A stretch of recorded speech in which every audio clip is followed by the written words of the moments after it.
Waalaikumsalam.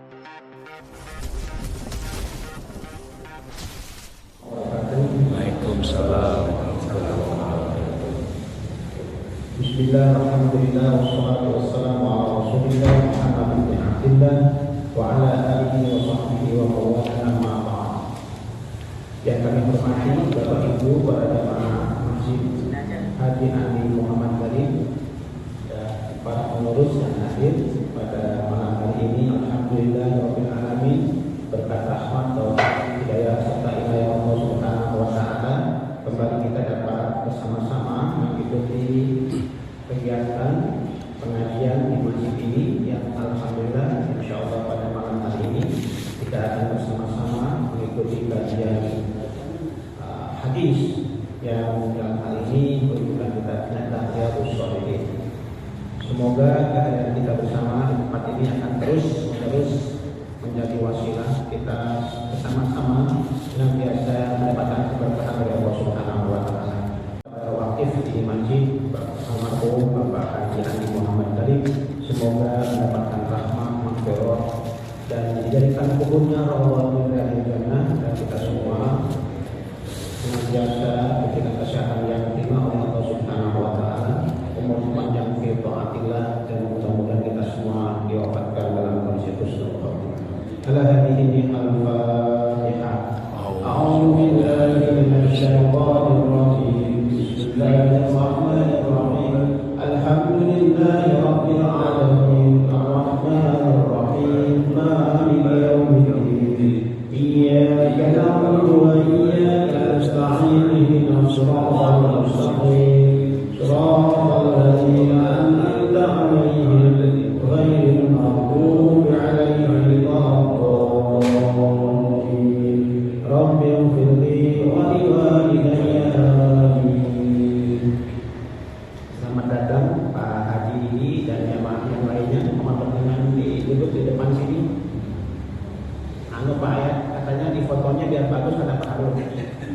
Terima kasih. Ini jamaah dari Musola Nurul Huda di komplek sini. Terima kasih Pak. Alhamdulillah. Terima kasih. Sini Pak Cik. Biar bagus. Kayak Pak ya, Pak Haji mana?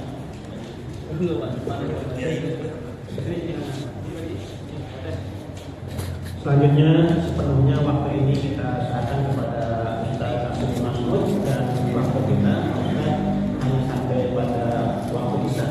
Jadi nanti kalau begitu Budi, nah itu kita berhenti. Dan tanda waktu isyanya itu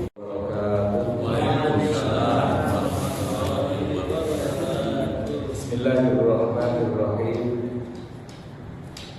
Alhamdulillahilladzi faddala bani Adam bil ilmi wal amali ala jami'il alam.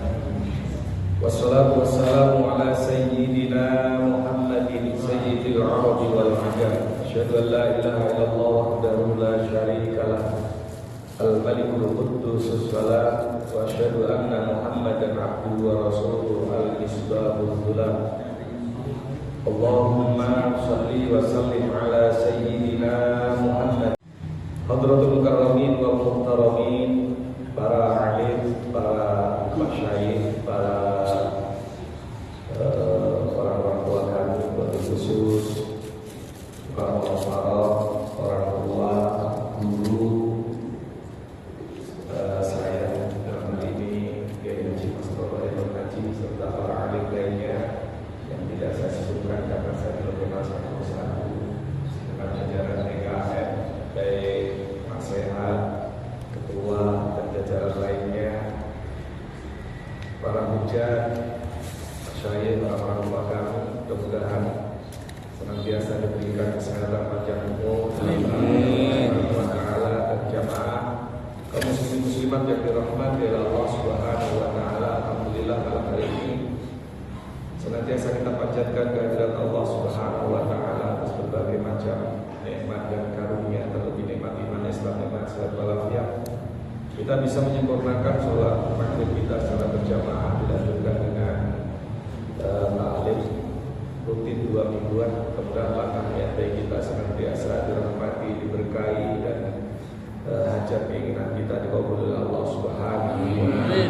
Ya rabbal alamin. Salam dan salawat tak lupa kita sanjungkan pada baginda Rasul Nabi Muhammad sallallahu alaihi wasallam atas segala petunjuk-petunjuknya. Ya, salah satu dari sekian banyak petunjuk beliau adalah apa yang baru saja kita laksanakan, sholat berjamaah, dan kita menuntut ilmu atau menambah pengetahuan dan wawasan kita. Malam hari ini karena tadi sudah dibuka dengan suratul Fatihah, izin langsung saja kita melanjutkan kajian hadis Riyadhus Shalihin, maka untuk saya adalah ini yang kedua.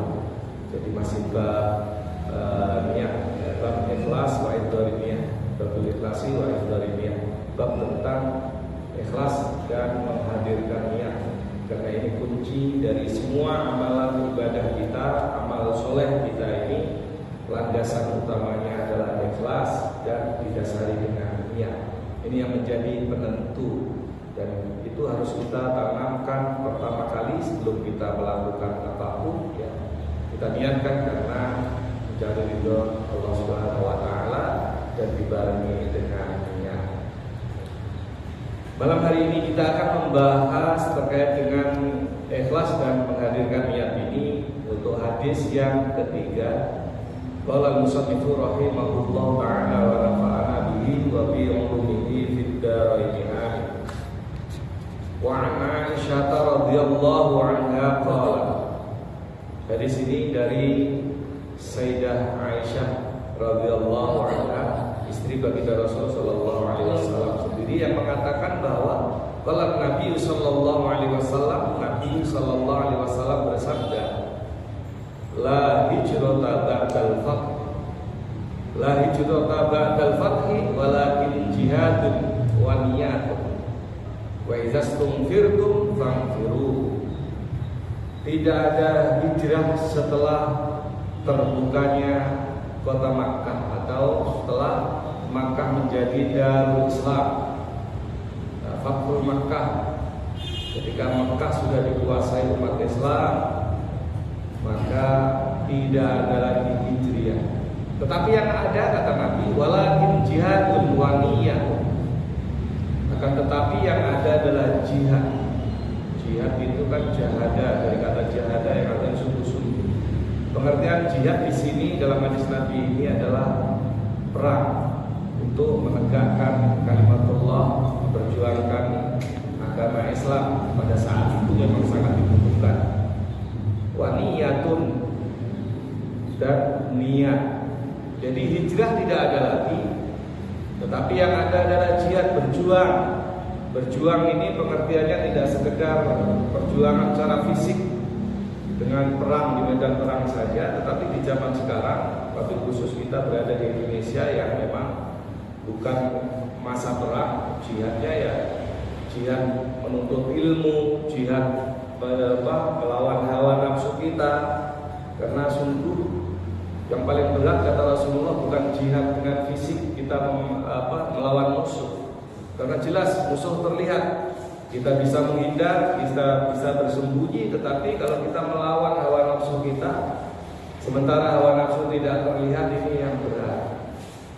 Ya, ini terbukti kemalasan, melawan kemalasan ini merupakan jihad. Namun sebelum kita bicara sedikit tentang jihad, tentu bicara hijriah. Sekarang zaman sekarang kan sedikit-sedikit hijriah, ya kan? Hijrah pengertian secara umum adalah perpindahan dari satu tempat ke tempat lain.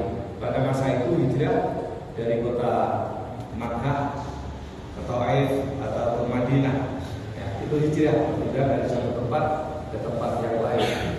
Tetapi secara luas yang bisa diartikan hijrah itu orang yang meninggalkan apa, kata dalam sabda Rasul yang lain itu, al-muslimu man salim al-muslim lima min lisanihi wa yadihi. Lupa ingat itu hadisnya. Seorang muslim itu adalah orang yang muslim lainnya itu selamat dari ucapan dan juga gangguan. Tangan ini pengertiannya gangguannya. ketika keberadaan kita di lingkungan ini membuat keluarga kondusif, nyaman dengan keberadaan kita, justru malah merasa senang, ya berarti kita muslim yang sesungguhnya.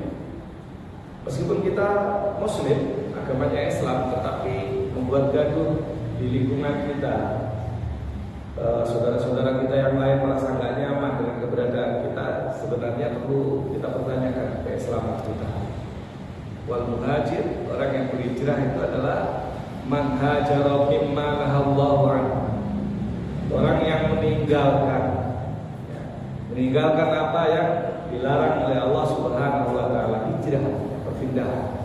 Nah, ini makna secara luas, tetapi hijrah dalam arti inilah hijrah ba'dal fath, ini adalah hijrah perpindahan dari satu tempat ke tempat yang lain. Sementara hadis yang saya sampaikan tadi, hadis yang sahih juga, itu hijrah ketika kita menghindari keburukan-keburukan kita, masa lalu kita hindari, juga bisa dikatakan hijrah. Cuman bedanya, zaman saya kecil dulu itu kalau orang menyadari kesalahan dari jahat menjadi baik itu taubat. Sekarang kata taubat itu jarang dipakai, yang dipakai adalah hijrah. Ini udah pakai pakaian hijrah, pakai pakaian aja hijrah, artinya pakaiannya sudah berbeda. Apakah salah? Tentu tidak. Tetapi orang kalau menyadari kesalahan, kekurangan, memperbaiki diri, itu sebenarnya taubat, ya, taubatan. Tabayatu, tabah itu kembali yang tadinya nggak baik jadi kembali baik. Tetapi sekarang dimaknai dengan hijrah, dan itu pun tidak salah karena mengikuti tren zaman saja. Nah, yang ada tidak ada hijrah setelah Mekah ini udah Fathul Makkah, udah dikuasai oleh umat Islam, dikuasai oleh Rasulullah dan para sahabat yang lain. Tetapi kata Rasul yang ada, walakin jihadun waliyatun, yang ada itu jihad, yaitu tadi sedikit sudah saya sampaikan, jihad itu melawan hawa nafsu. Kalau di zaman sekarang buat kita ini yang terberat melawan hawa nafsu, karena memang musuh terlihat dan kita bisa menghindar atau bisa melakukan sesuatu. Tetapi kalau musuh dalam selimut, karena katakanlah nafsu itu kita nggak terlihat, maka disinilah maqasidus syariah, tujuan ada syariat agama, ada perintah, ada larangan, ada batasan-batasan dalam agama itu. Menurut seorang ulama Imam Syafi'i itu mengatakan bahwa maqasidus syariah, segala sesuatu itu punya tujuan. Sama kayak program taklim 2 mingguan di Masjid Bapak Haji Muhammad Adi Galib ini juga punya tujuan tentunya ke depan untuk memberikan semangat atau membangkitkan giroh kita agar kita memperdalam ilmu. Kita tidak cukup dengan amalan kita tingkatkan, tetapi ilmu kita batasi, terbatas karena kita tidak nyari. Kita ini mayoritas kan mazhabnya Syafi'iyah, Imam Syafi'i pernah mengatakan al-ilmu qabla al-qaul wal amal. Dasari dulu, landasi dulu dengan pemahaman, pengetahuan sebelum berucap atau sebelum berbuat. Kadang-kadang ilmu kita belakangan, yang penting jalani dulu, masalah benar tidaknya belakangan. Dan ini boleh-boleh saja bagi muslim yang memang awam, yang masih taklid, masih ikut-ikutan. Tetapi kita harus kaji, makanya perlunya ada tafsir Al-Quran. Karena kalau kita belajar hanya Al-Quran terjemah saja, kita tidak akan pernah paham. Kenapa? Saat itu turun sampai ayat seperti ini dan lain sebagainya. Setelah kita belajar tafsir, kita akan paham. Nah, begitu juga hadis. Hadis itu matan. Ibaratnya kalau kita bicara matan, sekarang kan gampang diterjemah. Oke, terjemah. Tetapi apakah kita tahu maksud? Sekarang kadang-kadang diplesetin dalam riwayat yang lain ada mengatakan bahwa tidak ada dosa kecil ketika dilakukan terus-menerus. Begitu juga tidak ada dosa besar ketika disertai dengan istighfar. Ya kalau nggak belajar ilmu hadisnya nanti salah. Kalau begitu kita berbuat dosa besar nanti banyak istighfar. Padahal bukan begitu maksudnya. Nah, ada juga kemarin yang plesetin, teman-teman di medsos ini kan bebas banget ya. entah dia muslim benar apa non muslim, kadang-kadang bertanya-tanya karena memahami hadis sembarangan saja. Seperti apa namanya? Tidaklah seorang yang berzina itu melakukan zina ketika dia beriman. Yang dimaknai bahwa orang yang melakukan zina itu tidak beriman. Padahal bukan begitu kan sebenarnya. Sebenarnya ketika orang itu punya keimanan yang benar, dia mau melakukan perzinahan nggak akan dilakukan itu. Begitu juga orang yang minum minuman yang dilarang, khamr, tidak akan meminum khamr ketika dia beriman. Beriman di sini adalah ketika punya keimanan yang kuat, mau minum akhirnya nggak jadi. Nah, mencuri juga begitu, itu ada hadis yang sangat panjang itu. Makanya disinilah penting kita harus semangat untuk beramalnya, untuk ibadahnya, tetapi kita barengi dengan semangat untuk mengkaji ilmu agama. Kalau semakin kita kaji ilmu itu, bukannya berkurang, bukannya sekedar bertambah saja. Orang yang menyampaikan itu justru malah bertambah. Mungkin saya kalau nggak ada kajian-kajian begini, jarang saya baca hadis kecuali yang saya butuhkan saja. Tetapi kalau ada kajian seperti ini, di samping mengasah apa yang pernah saya pelajari dulu, juga menambah wawasan, ingat kembali. Nah, terkait dengan jihad seperti itu. Kemudian niat cuma jangan dilupakan, karena niat seseorang yang menjadi tujuan. Seperti kita niatnya sedekah, niatnya infak, niatnya zakat, nah kan beda-beda. Kegunaannya pun beda-beda. Makanya wa'idhor niat itu menghadirkan niat tidak sekedar ditalafudin, melafazkan saja tidak. Kadang-kadang ada niat sholat ditalafutkan di soal, disalahin, karena nggak ada itu, nggak ada sunnahnya. Memang tidak. Tadi dalam fikih Syafi'iyah itu dijelaskan ditalafutkan itu untuk ditadzkiril qalb, untuk mengingatkan hati. Kalau misalkan lupa ini mau sholat apa, ketika mulutnya usolli fardhu isya'i arba'a raka'atin misalkan, seperti itu ingat pasti, karena mulutnya berucap, hatinya pasti ingat. Maka jihad dan niatlah yang harus kita kaji lebih mendalam, karena hijrah sudah tidak ada lagi. Nah, terkait dengan jihad ini, dalam lanjutan hadis Nabi ini, wa idastum firtum, apabila kamu itu diperintah untuk keluar di sini, keluar berjihad, itu fangfiru, maka keluarlah. Nah, segera fangfiru itu perintah, ya, kerjaan yang diperintahkan, maka ya harus sudah ada alasan. Dalam surat Al-Anfal kalau nggak salah itu sehingga Rasul mengajarkan kita berdoa ya muqallibal qulub tsabbit qalbi ala dinik, gitu kan. Itu ada penyebabnya itu. Lupa saya ayat 26 atau berapa itu, lupa ayatnya. Sahabat itu dulu ketika belum ada perintah, Rasul kapan jihad. Tetapi ketika sudah turun wahyu untuk berjihad, ternyata alasannya banyak. Adalah kurang sehat lah, menungguin orang tua lah, segala macam. Maka Inna Allah yang membolak-balikkan hati seseorang itu turun ini. Itulah Allah. Ya, Allah sungguhnya membolak-balikkan hati seseorang yang tiada dan semangat ketika memang terjadi benar perintah jihad, ternyata berbalik, tidak semangat lagi. Maka Rasul mengajarkan ya muqallibal qulub tsabbit qalbi ala dinik. Nah, makanya ini wa idastum firtum fa'firu. Kalau memang agama syariat memerintahkan atau memanggil kita untuk berjihad, kita tidak usah takut-takut demi menegakkan kalimat Allah, itu agama Allah. Kalau terkait dengan perang memperjuangkan akidah, ini muttafaqun alaih. Ini hadis kata li anna syarat darul Islam. Ini ada penjelasannya. Maknanya la hijrata ba'dal fath, ini adalah tidak ada hijrah lagi dari Makkah ke tempat yang lain, mau ke Madinah atau ke yang lain, li anna syarat darul Islam, karena sudah menjadi negeri Islam, rumah Islam, umat Islam sudah dikuasai oleh umat Islam saat itu, sehingga tidak perlu hijrah lagi. Ini terkait, masih kaitannya bukan hijrah, bukan kaitannya jihad, tetapi bahas tentang niat, tetapi mencakup terkait jihad dan niat.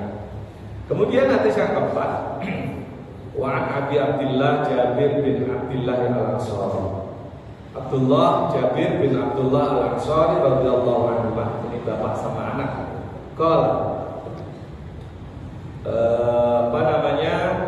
Jabir atau Abdullah Jabir ini berkata, kunna ma'an Nabi sallallahu alaihi wasallam fi ghazatin. Kami bersama-sama Nabi sallallahu alaihi wasallam dalam suatu perang. Dalam syarah Riyadhus Shalihin karangan Mustafa bin Huwa Nuzhatul Muttaqin kalau nggak salah. Perang di sini adalah perang Khandaq. Parit perang Parit yang ada di Madinah itu.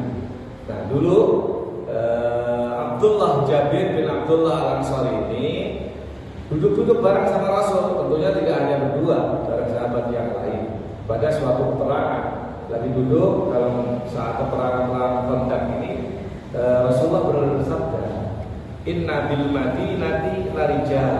Sungguhnya di Madinah larijal, ada beberapa orang laki-laki masirtum masiron, yang tidak menempuh bersamamu masiron dalam perjalanan, wala qata'tum wadiyan, dan tidak juga mendaki. Qata'a itu sebenarnya kan memotong ya, tapi di sini pengertiannya adalah mendaki wadiyan, suatu lembah, illa kamu ma'kum, kecuali mereka itu berada bersama kalian. Hasabahumul marad, karena mereka rijal tadi, orang laki-laki, sebagian orang laki-laki tadi tertinggal gak ikut perang karena disebabkan lagi sakit. Nah, kalau ini kan namanya udzur syar'i. Kalau orang sakit itu nggak usah pakai alasan, nggak ikut perang. Nah, kata Rasul, ada di Madinah, ada di kota ini nggak turut serta beberapa orang laki-laki, nggak turut serta melakukan satu perjalanan menuju suatu peperangan, tidak pula mendaki bukit, karena di Madinah kan ya banyak bukit, di Makkah juga sama. Untuk berperang tadi, tetapi menyertai kalian, kata Rasul, illa kanu ma'akum, sesungguhnya mereka berada ma'akum, bersama kalian, hasabahumul marad, karena mereka tidak turun serta dalam perjalanan menuju perang karena sakit. Nah, kemudian wafi riwayatin, dalam riwayat yang lain, illa syarikukum fil ajr, kecuali, jadi maksudnya gini, innal bil madinati la rijalan masirtum masiran wala qata'tum wadiyan illa syarikukum fil ajr. Jadi ada beberapa orang laki-laki enggak turut serta dalam perjalanan, enggak ikut menaiki lembah atau mendaki lembah, tetapi bersama kalian syarik atau bersama kalian fil ajr, dalam masalah pahala. Orang nggak turut perang, tetapi dalam hati ingin niat, tetapi nggak jadi berangkat karena terhalang sakit tadi. Itu pahalanya sama. Ini juga jangan disalahartikan. Yang penting niat, masalah nggak dijalani juga udah dapat pahala. Kan kadang-kadang begitu. Tapi kalau niatnya memang perlu proses dan perlu perjuangan, seperti niat ingin berhaji, berumroh, ya niatin aja dari sekarang. Tapi kalau niat mau taklim dari berangkat kagak, niat doang, nah ini beda. Ya beda niat, meskipun ada niatnya. Ya, ada niatnya. Kadang-kadang kita ini salah kaprah. Ya. Kita ini diundang atau diajak kemana, jawabnya apa? Insya Allah datangnya apa insya Allah nggak datang? Ya biasanya insya Allah ya jalan duluan, berangkat maka kagak. Nah ini kan nyala artiin kan? Ya insya Allah, ya semoga Allah meridhoi atau mengendaki. Nah, tetapi kita gunakan insya Allah untuk sebagai jawaban yang religius.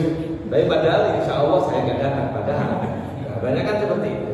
Nah hal-hal seperti ini kan kita harus coba.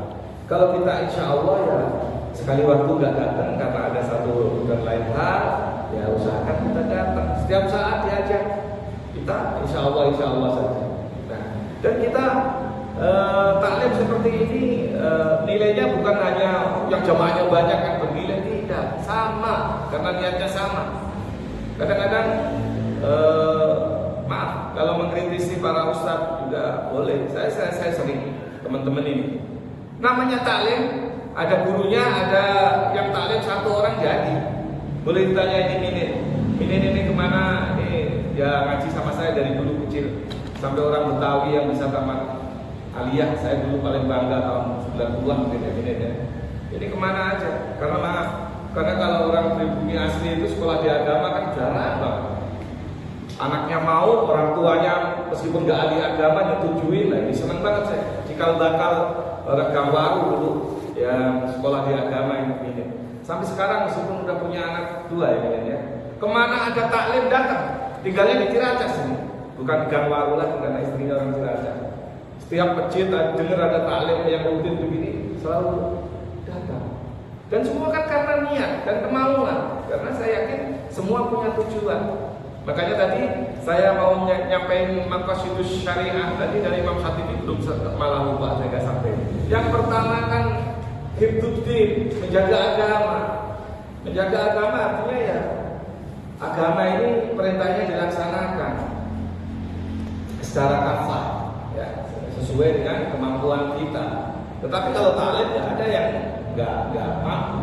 Beda kalau yang haji misalkan itu kan orang-orang tertentu. Tapi kalau taklim, sholat berjamaah kan semua orang mampu.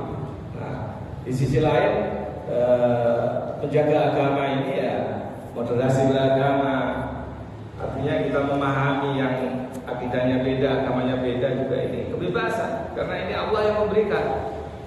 Dalam Al-Quran itu kan kalau Allah menghendaki semua umat manusia mukmin beriman semua itu hal yang mudah. Tapi pertanyaannya kalau mukmin semua nggak ada yang kafir nanti yang nempatin neraka siapa?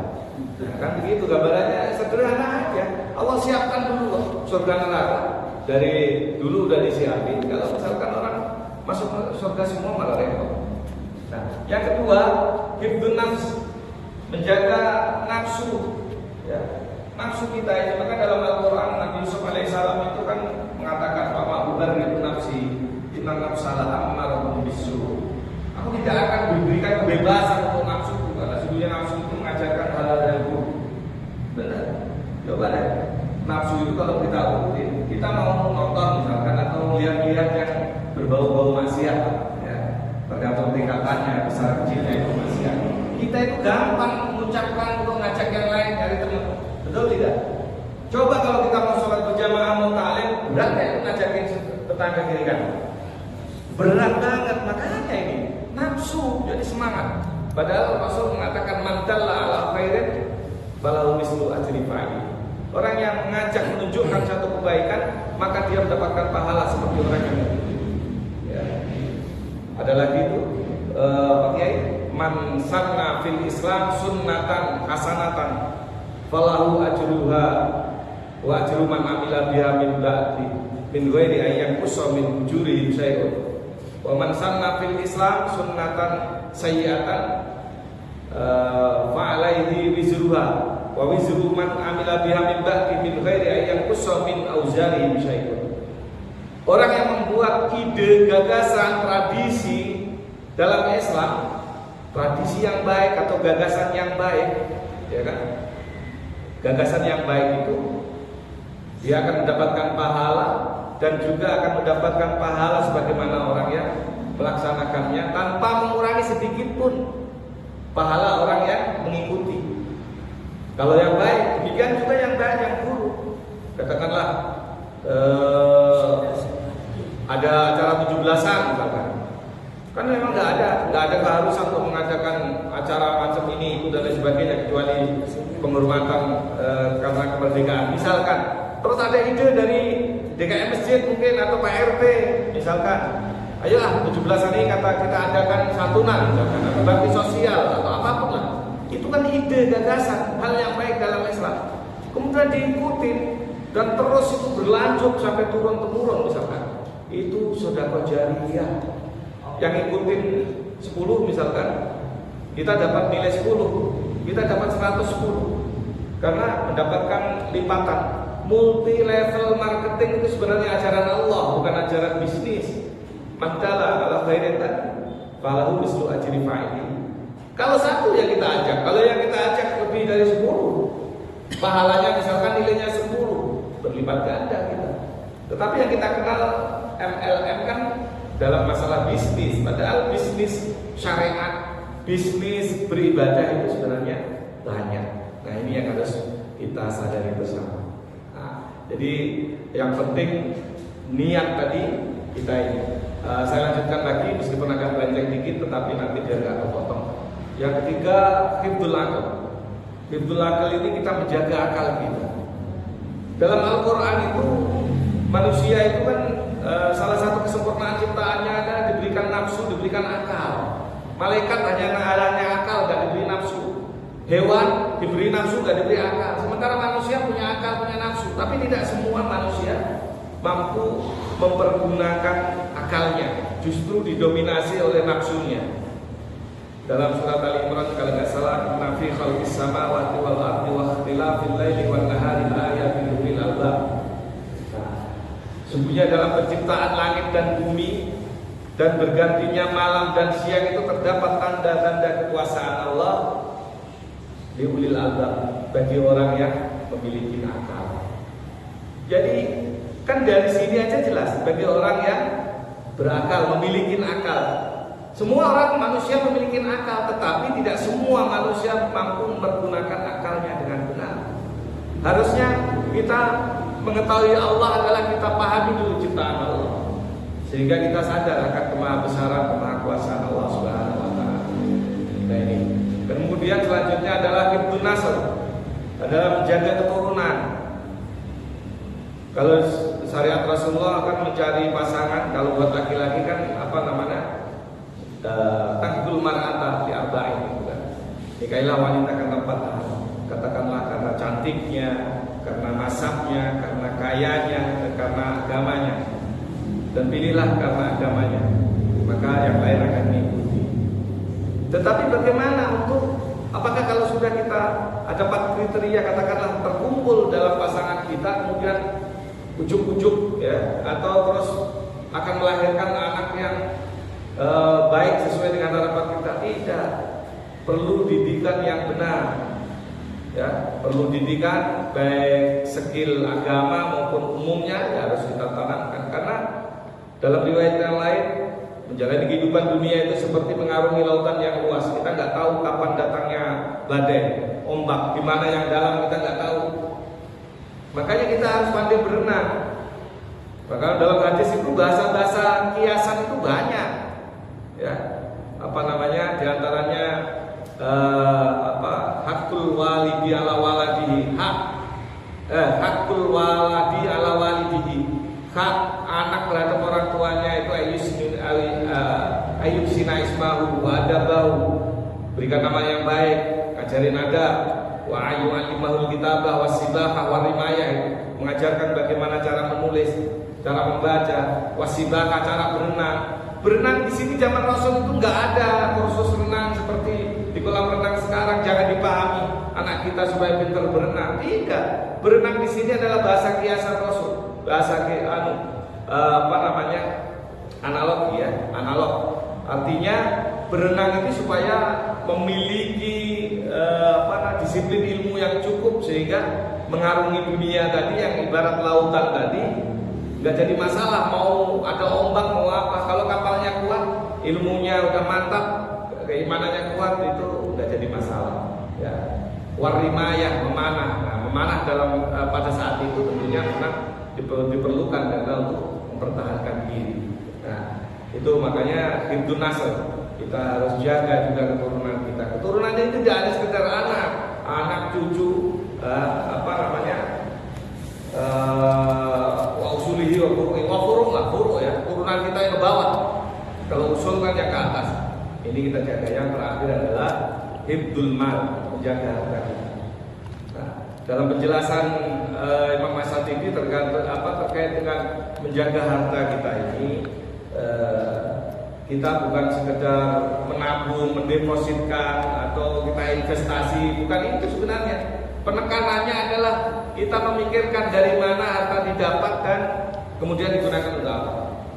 Ya, dalam hadis Nabi, dalam riwayat yang lain bahwa manusia itu mencari dan mempergunakan harta itu ada 4.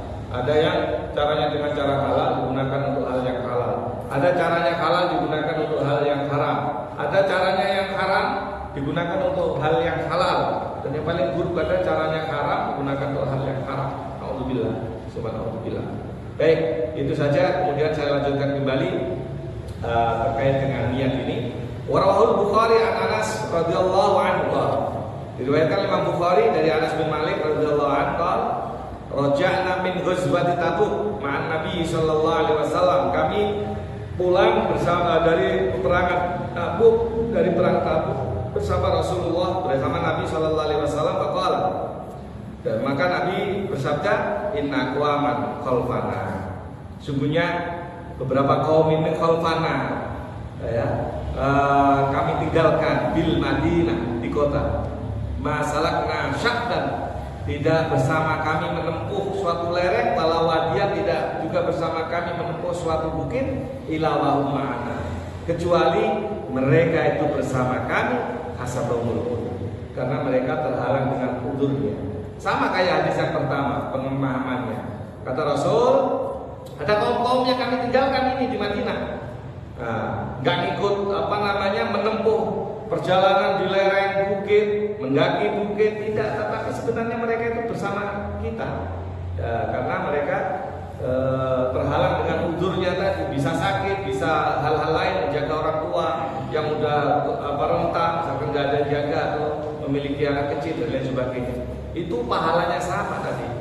Illa syariku kumbil ajr, sama seperti itu. Nah, oleh karenanya terkait dengan niat ini kan, nggak ngikut perang, nggak ngikut taklim. Kalau sekali aja baru niat karena belum siap benar, niat dulu, ya niat dulu. Tetapi kalau niat udah berjalan bertahun-tahun masih niat aja ini mah, ya salah dalam menerapkan niat dalam hati. Baik, saya lanjut hadis yang kelima. Wa Abi Yazid Ma'an bin Yazid bin Akhnas radhiyallahu anhu. Nah, satu lagi ini kayaknya cukup, ini udah mau jam 7 cepet banget ya perspektifnya. Dari Abu Yazid Ma'an. Abu Yazid itu namanya Ma'an, artinya Ma'an punya anak namanya Yazid. Tetapi Ma'an ini bin Yazid, bapaknya juga Yazid. Orang Arab itu kan diputer-puter aja namanya. Ya, Ahmad bin Abdullah bin Ahmad bin Zaid bin Abdullah bin Muhammad, diputer-puter aja. Ini juga sama. Bin Akhnas, ini kakek, bapak dan anak, 3 orang radhiyallahu anhu. Wa abuhu wa jaddu. Wa itu dia Ma'an, wa abuhu dan bapaknya Yazid, wa jaddu dan kakeknya namanya Akhnas. Sahabiyun, termasuk golongan sahabat. Ya, 3-tiganya sahabat ini. Biasanya kalau anak kan udah masuk ke tabi'in biasanya atau tabi'in. Tetapi ini anak, bapak, kakek ini sezaman, maksudnya dengan masa Rasulullah SAW. Nah, secara bahasa, sahabat adalah orang yang hidup sezaman dengan Nabi, bertemu dengan Nabi, beriman kepada Nabi meskipun sebentar. Nah, menurut definisi sahabat. Tetapi berbeda lagi. Kalau menurut definisi sahabat, menurut ulama fikih, ya, bertemu dengan Nabi, sezaman dengan Nabi, melihat Nabi, kemudian beriman dengan Nabi dalam waktu yang lama, ya kan? Tetapi secara umum sahabat itu tidak harus beriman kepada Nabi bersama Nabi dalam waktu yang lama, ya. Karena siapa tahu baru beriman nggak lama meninggal, misalkan sebentar. Dan ada juga sahabat itu tidak pernah melihat Rasulullah seumur-umur. Umum Maktum misalkan, karena beliau dikasih ujian oleh Allah nggak bisa melihat, ya. Tetapi kan definisi sahabat kan harus pernah melihat Rasul. Tapi karena beliau itu kan terhalang karena uzur, ya. Tuba liman ro'ani wa aman nabi, wa tuba liman lam yaroni wa aman nabi. Ya, untunglah orang yang pernah melihatku dan beriman kepada para sahabat. Wa tuba liman lam yaroni, dan beruntunglah orang yang tidak pernah melihatku wa aman nabi, tetapi dia beriman kepadaku. Kayak kita ini lebih tubalan, lebih beruntung lagi daripada sahabat. Ya baca logikanya wajar namanya ketemu Rasul beriman. Nah kalau kita nggak jauh-jauh nggak ketemu Rasul tapi beriman, makanya keberuntungannya lebih daripada sahabat. Artinya seperti itu. Nah ini anak bapak dan kakek ini, berkata, Ma'an berkata, karena Abi Yazid akhraja dananir. Tapi di sudah ini ya.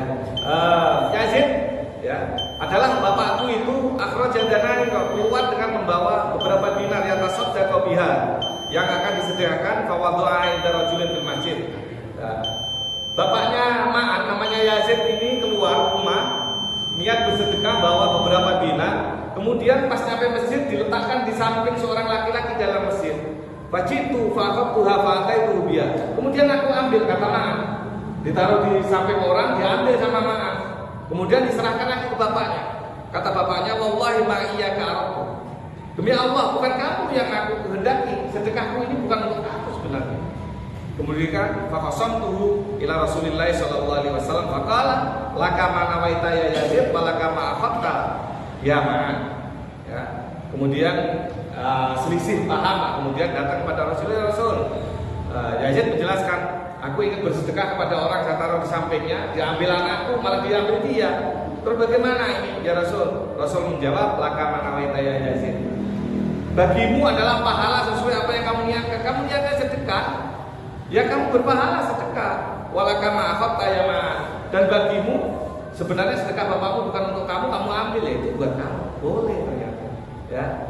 Nah, ini yang penting niat tadi kan, niatnya. Jangan nanti kita niatin kemudian niatnya kan ada juga hadis orang niat bersedekah yang dikasih ternyata orang kaya. Orang niat bersedekah yang dikasih ternyata seorang PSK, yang dikasih juga malah seorang pencuri. Ada hadis seperti itu.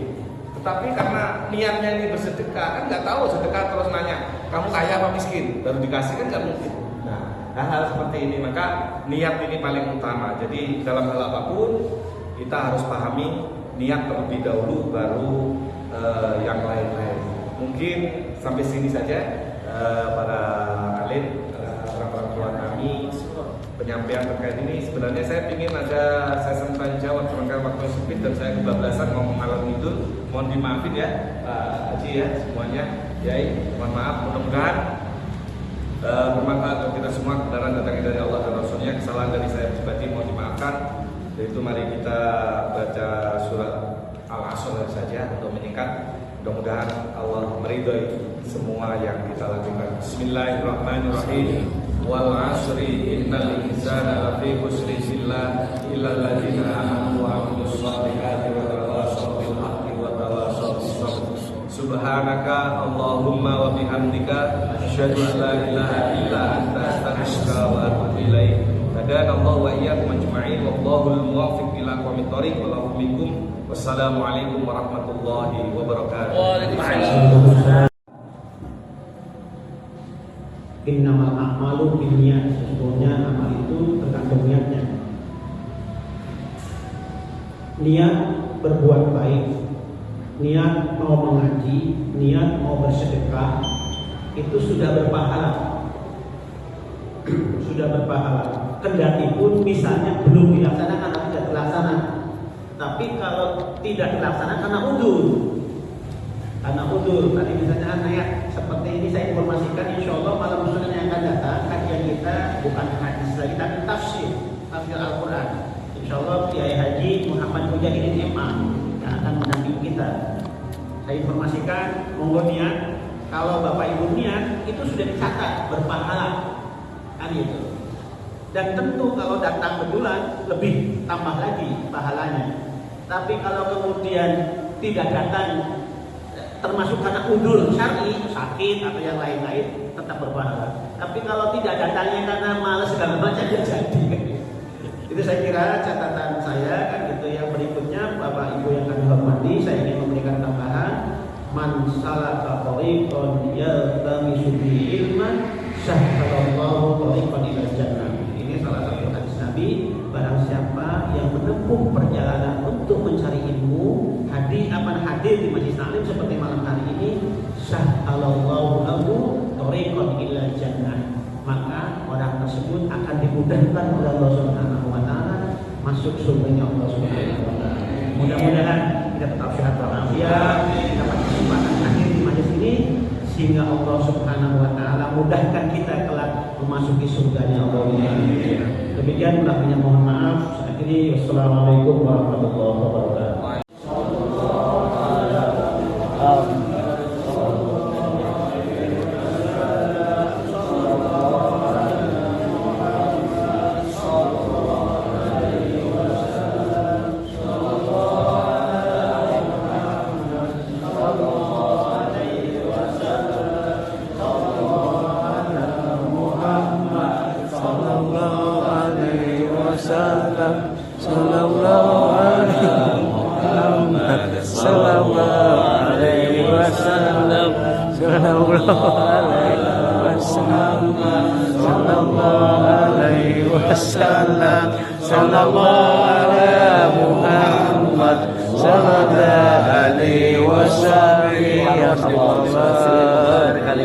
Amin ya rabbal alamin.